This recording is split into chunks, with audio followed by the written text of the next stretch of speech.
Today, we're presenting our final project for Data Science Laboratory. The project we did is a comparison of two reinforcement learning algorithms for autonomous highway driving. We trained PPO and SAC agents to navigate a busy multi-lane highway.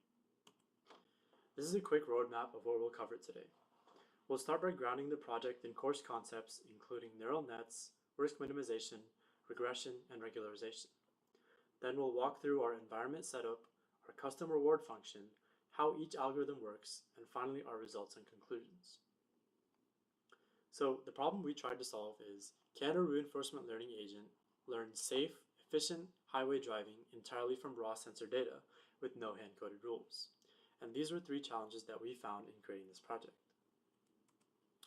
Moving on to course concepts that we covered. Number 1, neural networks.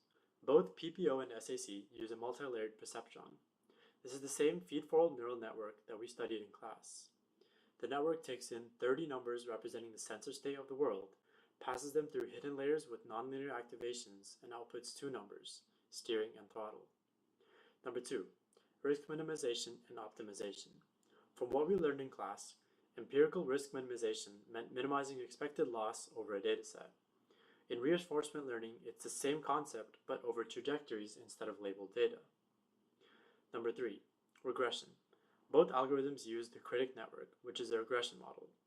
Given a state, it predicts a single continuous number, which is the expected total future reward for that state.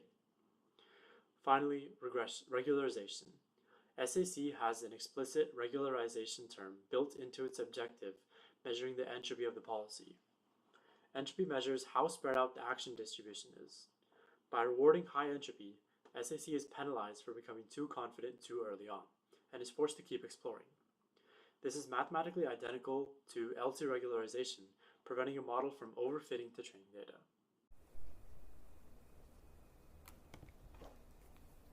The environment is highway-env, an open-source driving simulator. We have one vehicle for our agent and 15 to 20 other vehicles in the environment that are driven by the simulator. These vehicles follow simple traffic rules and react to each other.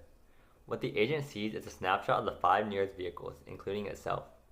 For each vehicle, it gets 6 numbers: whether the vehicle is present, its x and y position, its x and y velocity, and its heading angle. That's 5 vehicles times 6 features, 30 total inputs to the neural network.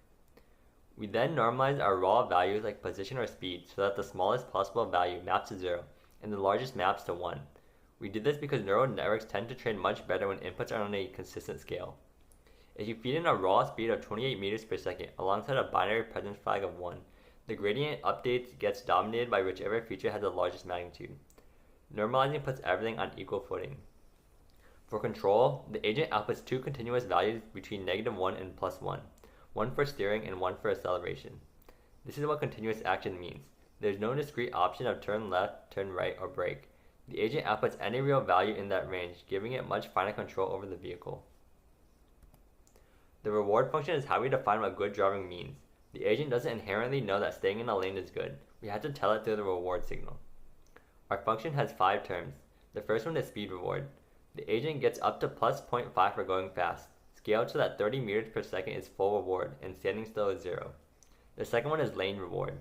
We measure the lateral distance from the center of the lane using the lane's local coordinate system and penalize deviation up to -0.4. The third one is collision, a hard -2 if the agent crashes, which usually ends the episode. And then we have 2 smaller penalties for jerky steering, one for sudden changes and one for holding a large steering angle. These 2 are to encourage smoother driving. The algorithm that we use is PPO, Proximal Policy Optimization. The agent runs its current policy, collects a batch of experience, and then updates. After the update, it throws the experience away and starts fresh. It never learns from old data. The key innovation in PPO is the clipped objective. When it updates, it calculates how much the new policy differs from the old one and clips that ratio at 0.2. This is the clip range equals 0.2 in our config. This prevents a single bad batch from catastrophically changing the policy. It's a conservative, stable update rule. We ran 4 parallel environments simultaneously to collect data faster. Each environment runs independently and the experiences get combined into one batch. We trained for 20,000 timesteps total, which is relatively short. PPO needs a lot of data because it discards everything after each update. In practice, We saw PPO learn basic driving behavior quickly, but plateaued, which is expected given the limited training budget.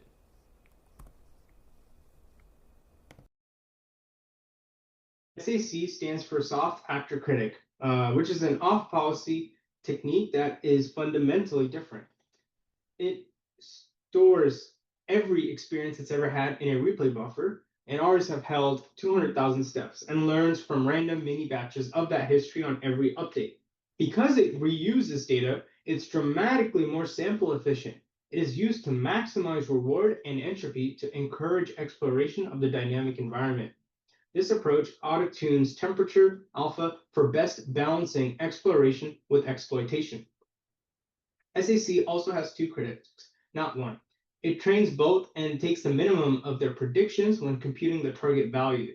This is a deliberate bias toward pessimism that prevents overestimation errors that tend to destabilize off-policy training.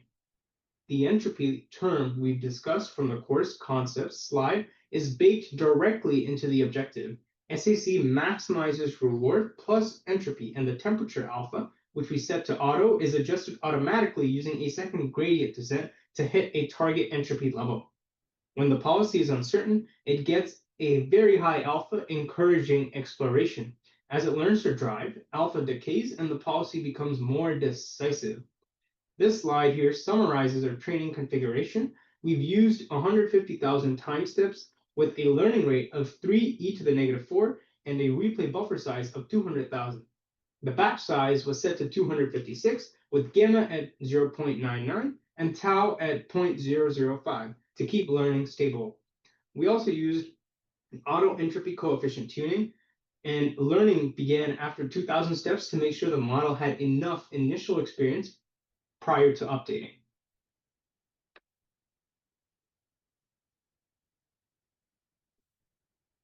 This slide shows our SAC, or Soft Actor Critic, training progress on the highway environment.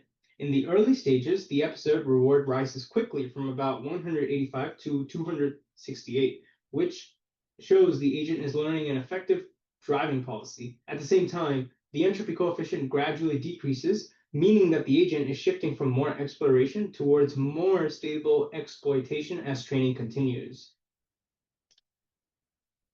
This slide breaks down the training behavior of SAC across three key metrics. The actor loss keeps decreasing, which suggests that the policy is improving over time, while the critic loss drops and then levels off, suggesting that the value estimates are becoming more and more stable. At the same time, the cumulative gradient updates rise steadily, reflecting consistent learning throughout training. The training logs for the soft actor critic agent demonstrate successful convergence over the 20,000 time step duration. A steady upward trajectory in both the mean episode reward and episode length confirms that the agent is effectively learning to maximize its returns while surviving longer in the environment. While the actor and value losses exhibit the typical fluctuations of off-policy reinforcement learning, their general downward trend suggests that the model is accurately refining its internal estimates. Additionally, the entropy loss shows a consistent increase towards zero, which is a key benefit of SAC's mechanism for balancing exploration with exploitation. Finally, the low and stable approximate KL divergence indicates that policy updates remain controlled, preventing the training process from becoming unstable or collapsing. The SAC training results show highly promising early stage performance, highlighted by a 45% reward improvement within the first 2,400 steps.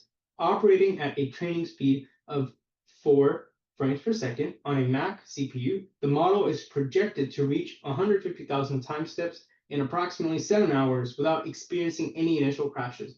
Key optimization metrics are trending correctly, with the critic loss dropping significantly from 3.0 to 0.66, indicating improved value estimation.